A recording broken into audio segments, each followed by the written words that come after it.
প্রশ্ন, ক্রোধ এলে কী করতে হবে? উত্তর, ক্রোধ এলে চুপ করে থাকতে হবে।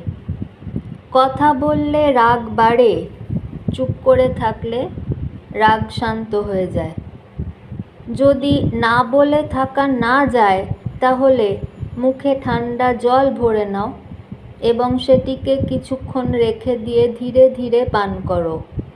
জলে ক্রোধরূপী আগুন শান্ত হয়ে যায়। মূলত ক্রোধ অহংকার এবং কামনা থেকে উৎপন্ন হয়।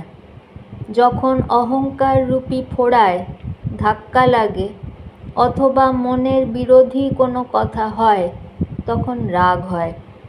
এজন্য অহংকার এবং কামনা ত্যাগ করতে হবে। শরীর জগতের এবং আমি ভগবানের। আমি সর্বতোভাবে শরীর থেকে ভিন্ন। এইভাবে যদি বিবেক জাগ্রত হয়, তাহলে আর রাগ হবে না।